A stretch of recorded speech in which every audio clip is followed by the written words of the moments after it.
શ્રી નમસ્કાર મહામંત્ર દ્વારા થતી નિર્વિકલ્પ સમાધિના 2 માર્ગ છે, જેમાં પહેલા માર્ગમાં સ્થિર આસને બેસવું, ગરદન બને તેટલી ઊંચી અને સીધી રાખવી, આંખો બંધ કરી નાસાગ્ર તરફ જોવું,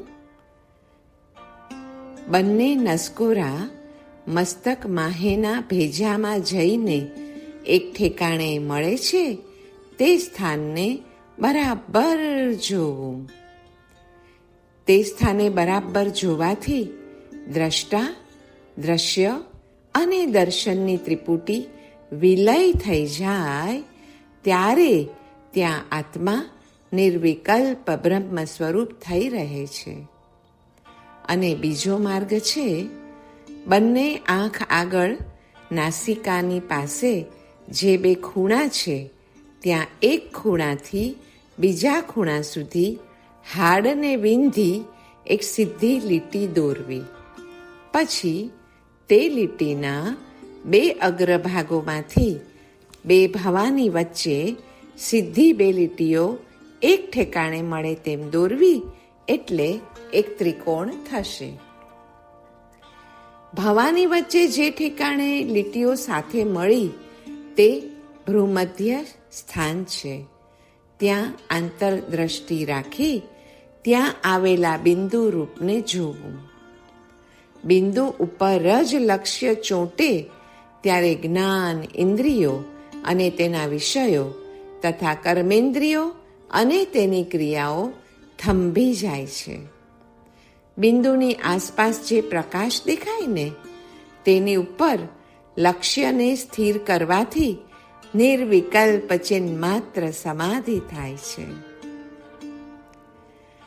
શ્રી નવકાર મંત્રનું મહાત્મ્ય કયા કયા ગ્રંથોમાં વર્ણવ્યું છે તે લખતા પૂજ્ય પન્યાસજી મહારાજ સૂચિ આપે છે કે આવશ્યક સૂત્ર નિર્યુક્તિ, શ્રી ચંદ્ર પન્નતિ, શ્રી નવકાર ફલ સ્તોત્ર પૂજ્ય ચંદ્રસુરીશ્વરજી, શ્રી આચાર દિનકર, શ્રી મહાનિશિથ સૂત્ર, શ્રી ઉપદેશ તરંગિણી રત્ન મંદિર, શ્રી સુકૃત સાગર, શ્રી યોગશાસ્ત્ર, શ્રી ઋષિ મંડળ આદિ અનેક ગ્રંથોમાં નવકારનું મહાત્મ્ય જણાવ્યું છે.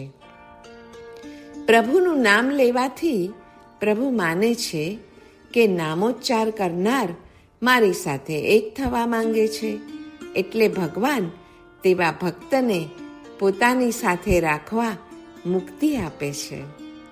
આપણે જેનું નામ લઈએ છીએ તેના જેવા થવા ઈચ્છીએ છીએ અને તેવાનું જ નામ લેવા માટે પ્રયત્નશીલ રહીએ છીએ. જ્યાં ઈશ્વર નામ છે ત્યાં સાક્ષાત ઈશ્વર છે. જે દ્વાદશાંગના સ્થાને ભણાય છે, જે પરિણામની વિશુદ્ધિનું કારણ છે તથા જેનાથી રત્નત્રયી અને તત્વત્રયીનું આરાધન થાય છે એ મહામંત્રની સાધના છે. સત્ય બુદ્ધિમાંથી જે માર્ગે હૃદયમાં જાય છે તે આખો રસ્તો માત્ર જાપ દ્વારા ખુલે, અને જાપ જો કરવો જ હોય તો મંત્રાધિરાજનો જ શા માટે ન કરવો? મહામંત્રાધિરાજના જાપથી સમજાય છે કે વિપત્તિઓને હસતા હસતા સહન કરીએ તે પણ એક જાતનો યોગ જ છે.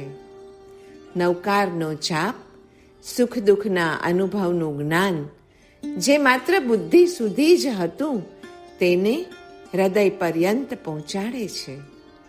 દુઃખ દુઃખરૂપ છે એ સંસ્કાર જ પછી તે બાળી નાખે છે, અને દુઃખ પણ સુખરૂપ છે એવી બુદ્ધિને પેદા કરે છે. દુઃખનું સુખમાં રૂપાંતર કરનાર વીજળીનું કારખાનું શ્રી નમસ્કાર મહામંત્ર છે. તેના જાપ દ્વારા સુખ દુઃખની મૂળભૂત કલ્પના જે આપણી વર્તમાન પરિસ્થિતિનું કારણ છે ત્યાં શુદ્ધિકરણનો પ્રયોગ શરૂ થાય છે તે સુખ દુઃખની કલ્પનામાં જ મૂળભૂત પરિવર્તન થાય છે. દુઃખ જે પદાર્થનું બનેલું છે તે જ પદાર્થનું સુખ પણ બન્યું છે, અને તે પદાર્થ છે કાર્મિક અણુ. એના જ બે અગ્ર અને પૃષ્ઠ ભાગ છે, સુખ અને દુઃખ. જ્યાં અગ્રભાગ જાય ત્યાં પૃષ્ઠભાગ હાજર હોય જ, એવી સમજણ નવકારના જાપ આપે છે.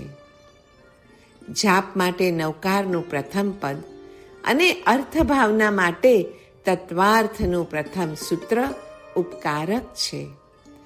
જાપ વડે પહેલા અંતરમાં અનહદના વાજા વાગે છે, અને પછી અર્થભાવના વડે વીજળીનો પ્રકાશ થાય છે.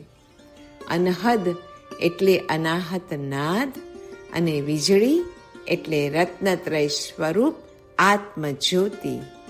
કહ્યું છે કે પહેલે અનહદ બાજે બાજા, ફિર પીછે બિજલી કરે પરકાશા. शून्य मंडल में घर गया, बाजे शब्द रसाल, रोम रोम दीपक जले, प्रकटे आप दयाल.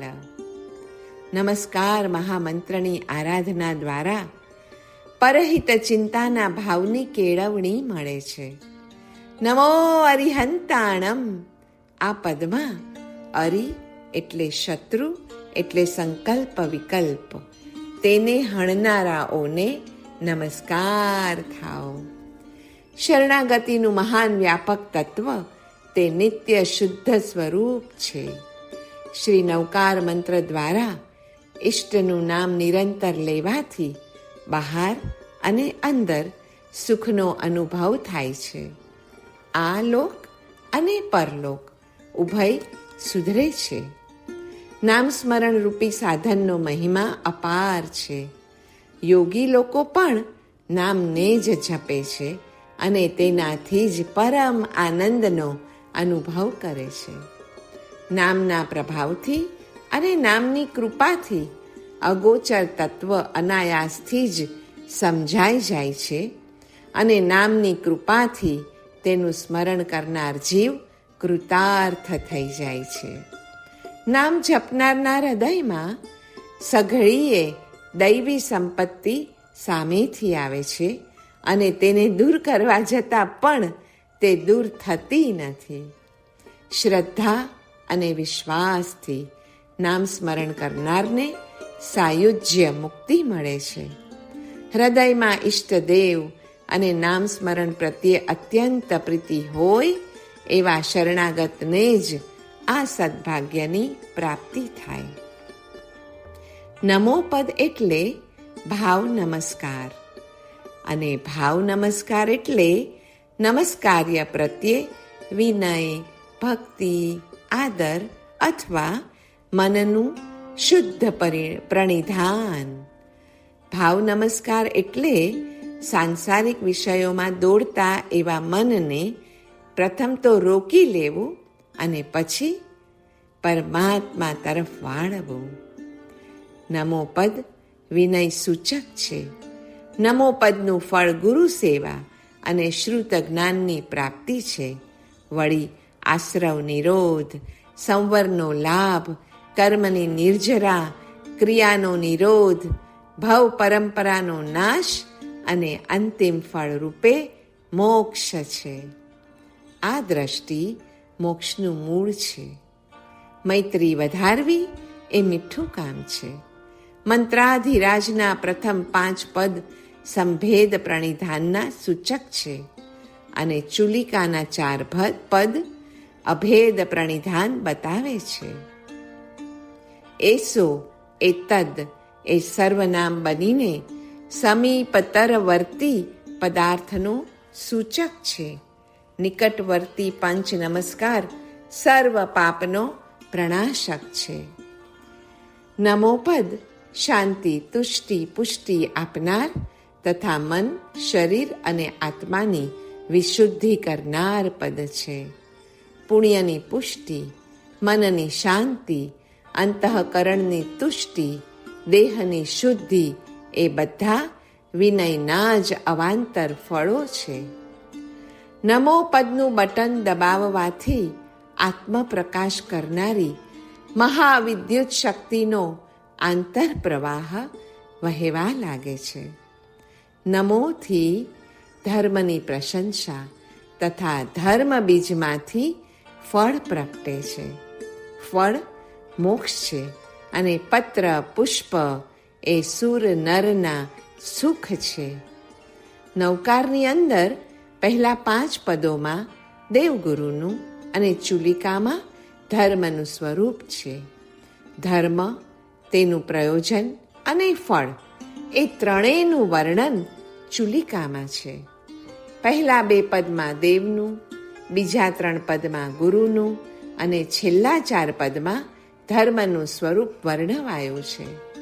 અરિહંત સિદ્ધ એ દેવ તત્વ, આચાર્ય ઉપાધ્યાય સાધુ એ ગુરુ તત્વ અને દર્શન, જ્ઞાન, ચારિત્ર અને તપ એ ધર્મ તત્વ છે. પંચ પરમેષ્ઠી એ નવ તત્વના બોધક છે. અરિહંતનું ધ્યાન પ્રકૃષ્ટ પુણ્યરૂપ છે. તેમાં પુણ્ય પાપ એ 2 તત્વોનો વિચાર કે બોધ, વિવેક કે વલણ અને વર્તન કે પરિણતિ પેદા કરે છે. સિદ્ધ પરમાત્મા કર્મમલથી વિમુક્ત શુદ્ધ જીવ છે. તેનું ધ્યાન જીવ અને અજીવ 2 તત્વોનો વિચાર કે બોધ, વિવેક કે વલણ અને વર્તન કે પરિણતિ પેદા કરે છે. આચાર્ય ભગવંતો સંવર તત્વરૂપ છે. તેનું ધ્યાન આશ્રવ અને સંવર એ 2 તત્વોનો વિચાર કે બોધ, વિવેક કે વલણ અને વર્તન કે પરિણતિને જન્માવે છે. ઉપાધ્યાયજી ભગવંતો નિર્જરા તત્વરૂપ છે. તેનું ધ્યાન વ્યવદાન, નિર્જરા એ 2 તત્વોનો વિચાર, બોધ, વિવેક કે વલણ અને વર્તન કે પરિણતિને પેદા કરે છે. સાધુ ભગવંતો મોક્ષ તત્વરૂપ છે.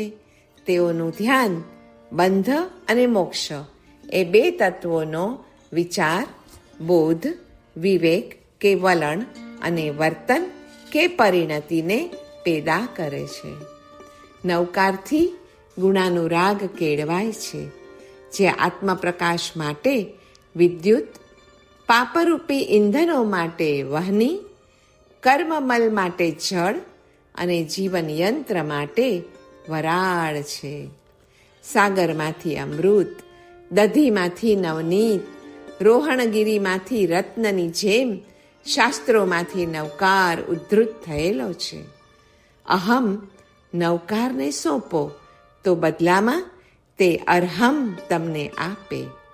જે પ્રકાશ ક્રોડો સૂર્ય અને ચંદ્રથી નથી મળતો, તે નવકારથી મળે છે અને તે પ્રકાશ એટલે આત્મપ્રકાશ. બધા નક્ષત્રોનો સ્વામી જેમ ચંદ્ર છે, તેમ બધા પુણ્યાનુબંધી પુણ્યોનો સ્વામી શ્રી નમસ્કાર મહામંત્ર છે. પરલોકમાં જતા જીવને આ લોકમાંથી લઈ જવા યોગ્ય એકમાત્ર નવકાર રૂપી પથ્યદન કે ભાથું છે. નવકારની 8 સંપદા તેનું સ્મરણ કરનારને અનંત સંપદા આપે છે.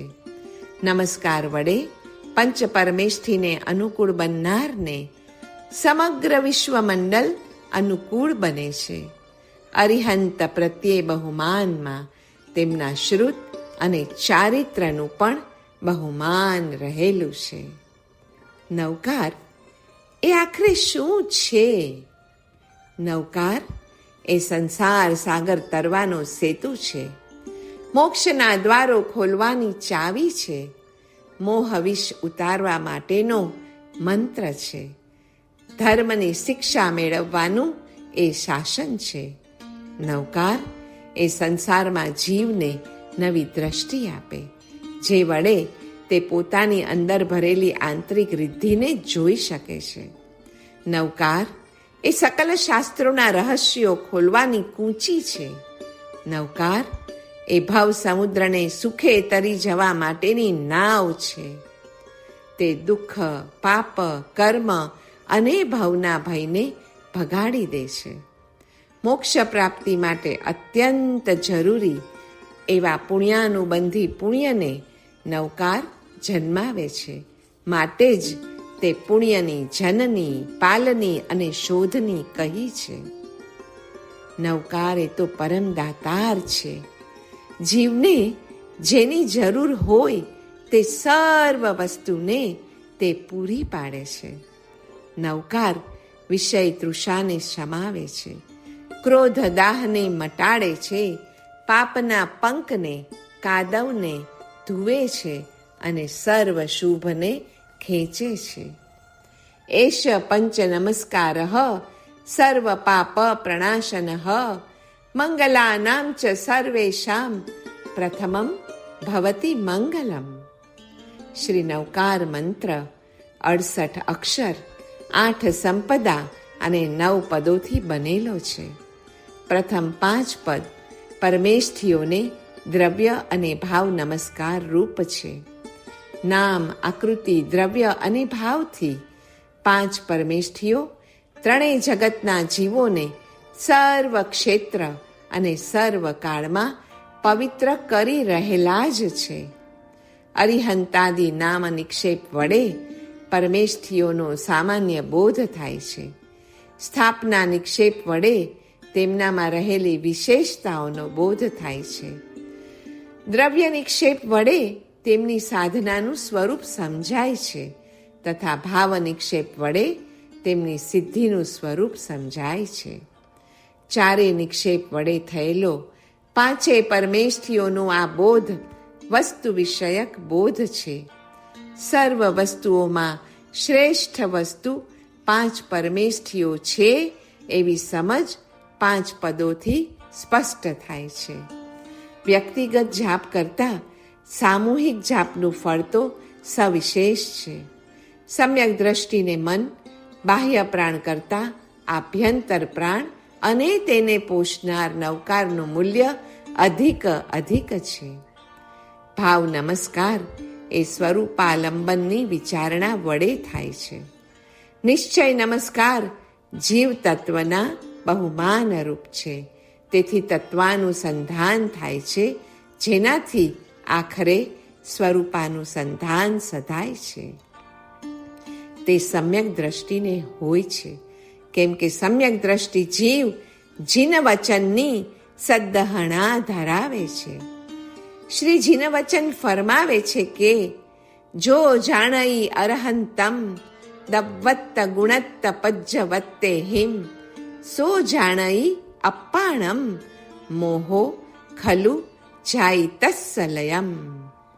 દ્રવ્ય ગુણ પર્યાયથી જે અરિહંતને જાણે છે તે નિજાત્માને, પોતાના આત્માને જ જાણે છે, કેમ કે નિશ્ચયથી બંને સમાન છે.